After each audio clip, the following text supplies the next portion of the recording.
Hi, welcome to SBR Videos. I'm Peter Loshak. This is the Oddly Enough show for NFL Week 5. You know, the first 3 weeks of the NFL season, Swingin Johnson absolutely flat out killed it. Did he kill it again in Week 4? I find that very, very hard to believe, but I guess it's possible. Swingin Johnson, thanks for being back with us. How'd you do last week? Loshak, I got hypnotized last week and I paid the piper, baby. Here's how it happened. Buddy of mine asked me to meet him at this hellhole of a barroom. You know the kind whose slogan is the first shot's on the house.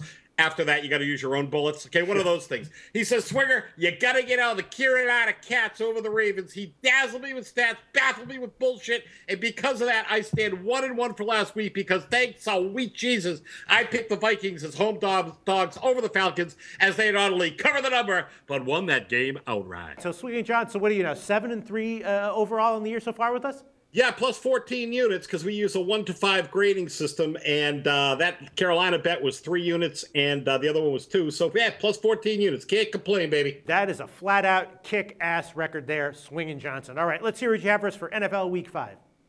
All right, Loshak, well, at the risk of going to the proverbial poisoned well yet again, I'm hanging my hat on Cam Newton and the Panthers for the second consecutive week, but this time, it's all my opinion. And this time, Loshak, it's personal, okay? Carolina, they opened up as 2.5-point home favorites, and actually they've climbed to 3 in some shops. And, you know, what I understand is at SBR, there's a lot of readers, a lot of listeners that love these betting trends. And if you're the kind of guy that likes that stuff, well, you know what? Once again, it looks like all Panthers, but it looked like all Panthers last week against the Ravens. Bears are 1-5 ATS in a road game where the total is between 45.5 and 49 points. Panthers are 5-3 with those same parameters. Cutler 32-59 if you exclude Monday Night Football ATS. Cam Newton 14-8 ATS off a loss as long as he's not favored by 7.5 or more.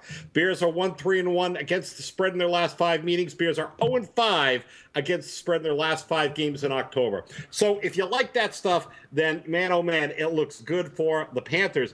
Personally, I'm going to look for Cam Newton to use his legs a lot more in this one. I will watch the Bears scramble to try and catch him. And once that happens, the Panthers receiving targets are going to have more open space, and Newton is going to find them, while Cutler is going to throw a pair of interceptions as he tries to climb back into this one after the Bears fall behind early. Because in my opinion, Loshak, Cam Newton is the real deal. And in my opinion, Jay Cutler is a huge throbbing penis. The question is just, is Cam Newton 100%? There's some people saying he's not. I think he's going to come back, and he's going to come back strong. The reports are he's feeling good headed into this game. He's at home, and the Bears, undefeated on the road, they're going to experience their first loss this week. All right, well, I can't make an argument against it, Swingin Johnson. And what's your second pick for us this week? Second one, the Battle of the Lone Star State, Loshak, Texans versus the Cowboys. Wait, Swing. Let me just stop you right here, okay? Go ahead. Don't say you're taking Dallas. If you're saying you're going to take Dallas, let's just skip this and go to the next pick, okay? Okay, no problem. Are you? Please don't tell me you're taking Dallas here. Yeah, I'm taking Dallas. All right, let's hear the reasoning. Let's hear it. I thought that was a strong cut. I thought we were out of this one. Okay, all right. All right. Well, I'll tell you what, man.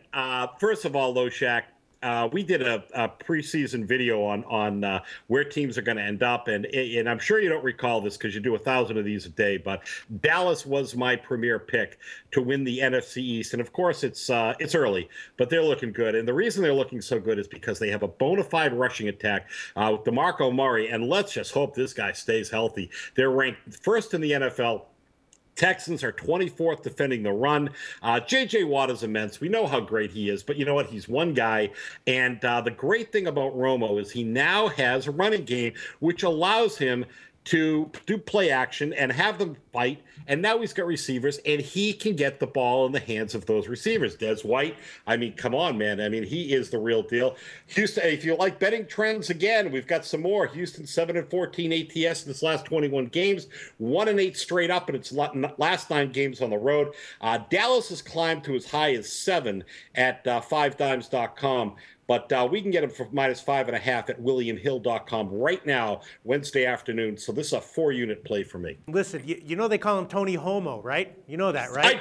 I do know that. Why do you think probably why I like him so much? You know why they call him that is because he chokes as a favorite all the time. You're talking about betting trends. What is Dallas with Tony Romo as a home favorite of more than a field goal? I don't know what that record is, but I know it's bad. Well, you know what, man? All you got to do is just feast your eyes and fantasize, baby, because these guys are going to take it home. Don't worry about Tony Romo. All right. He's going to get the job done. We will see how this turns out, but you are violating, one of my top 10 rules in the NFL over the past, bunch of years, which is never bet on Dallas and Tony Romo as a home favorite, and usually try to bet against them if you have any reason to do it. But if you want to take Dallas here, hey, it's your public reputation here, Swingin Johnson. All right, what else do you have for us? Okay, in the last of three, in a 3-unit play, Bengals versus the Patriots. And as you know, Boston born and bred I am, yes. I normally eschew betting for or against on the Patriots. It's just one of those things. You're just too close to it. But I'll tell you what, man. What I witnessed last Monday night, the destruction of Tom Terrific and a lackluster Patriots offense, I mean, it was just hard to watch. And you know what? This New England offensive line is in shambles. Tom Brady is playing lousy. I mean, he's had pedestrian offensive lines before, but he's been able to make do. Well, this one just isn't mediocre. I mean, this is a bad offensive line. They started 2 rookies last week on that offensive line. And I just don't understand how you can have a Bengals team who's looked so good, 3-0 coming into this one, 2 weeks to prepare. And now you've got the Patriots on a short week back at Foxborough. This can only be because the Patriots legend lives on. Yes.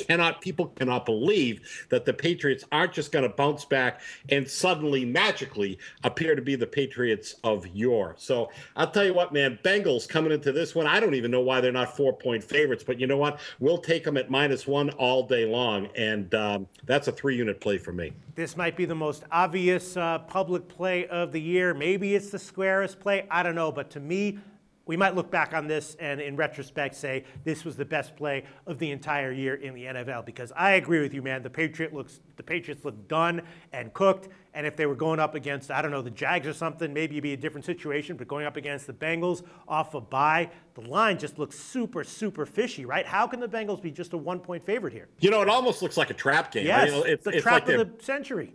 Yeah, it looks like they're begging you to bet the Bengals. You know what? I mean, sometimes when it looks too good to be, well, most of the time when it looks too good to be true, it is. But in this case I'm going to put my blindfold on and I'm just banging the Bengals, baby. I'm going to be biting on this one too. And if the Pats win, if they cover, the sports books will get my money. But I'm with you on this one, Swingin Johnson. All right, Swingin Johnson, great call. I think you got 2 great picks this week and 1 super shitty pick. But we'll see how this turns out. Talk to you again next week. The SBR Network offers free sports picks and game breakdowns, big money free betting contests year-round, a real-time Vegas-style odds monitoring service, and much more. So come see for yourself. To stay updated on SBR news and promotions, follow us on Twitter, Facebook, and Google+, and do be sure to subscribe to the Sportsbook Review YouTube channel to catch all our daily sports shows.